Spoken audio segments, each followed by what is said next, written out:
हमके जमाना जियो राजा हमके जमाना म्यूजिक बाय प्रियांशु सिंह। अपन नाम रंगदार न बता बतार समियाना में गोतर मचा बतार। अरे के हो अपन नाम रंगदार न बता बतार समियाना में हल्का मचा बतार। कौन चिल्ला के हवा जवान अरे बतावा माथु पमुरे था हो पहचान हमके जमाना कहे हीरा हीरा के ना चले जान पहले तू नाली लेके हीरान। स्वागत बा जादव जी। हमके जमाना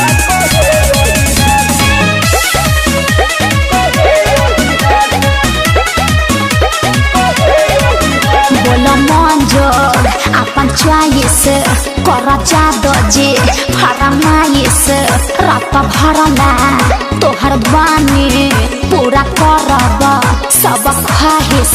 बिना पूरा करे जाना देले जान ले बका तो हम पे लुटाई 2000 होते हई हो हम यही इलाका के से तो समियाना क्या बड़ा तो सान जियो राजा मत तमुरे था हो पहचान हमके जमाना कहे हीरान। अरे लहंगा उठा के ना चले जान पहले तू नाली लेके हीरान। अरे तनिया राम से हमके जमाना कहे हीरान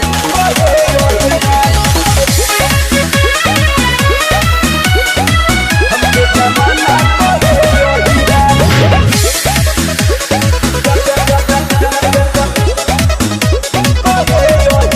कमर हिले मजा मिले डोली बॉम्बे डोली दिल्ली कुछ बोला मुँह खोला जहाँ मन बा तहाँ टोली। अरे